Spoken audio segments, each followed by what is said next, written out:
बिस्मिल्लाहिर्रहमानिर्रहीम। एक मासूम बच्चा रो रहा था। माँ ने गुस्से में कह दिया कि तू मर जाए। अल्लाह ताला को जलाल आ गया। अल्लाह ताला ने उसकी बद्दुआ को कबूल फरमा लिया, मगर बच्चे को उस वक्त मौत ना दी। जब वो बच्चा बड़ा हुआ तो ऐन जवानी के आलम में वो माँ बाप की आँख की ठंडक बना, माँ बाप के दिल का सुकून बना। जो भी उस बच्चे की जवानी देखता वो ही हैरान रह जाता।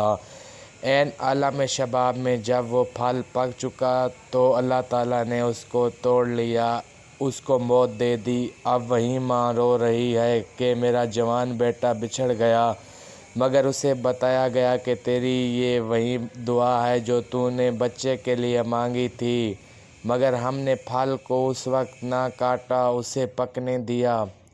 जब ये फल पक चुका है अब इसे काटा है कि तेरे दिल को अच्छी तरह दुख हो।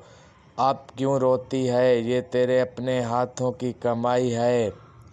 कितनी बार ऐसा होता है कि माँ बद्दुआएं कर देती है, जब अपने सामने देखती है कि बद्दुआएं कबूल हुई तो फिर रोती फिरती है कि मेरे बेटे का एक्सीडेंट हो गया, मेरे बेटे की ज़िंदगी ख़राब हो गई। आए बहन, ये सब कुछ इसलिए होता है कि तू अपने मकाम से नाआशना है। तुझे मालूम होना चाहिए कि अगर तू नमाज़ पढ़ती है और अपने बच्चे के लिए दुआ करती है, अल्लाह ताला तेरे बच्चे को बख्त लगा देगा।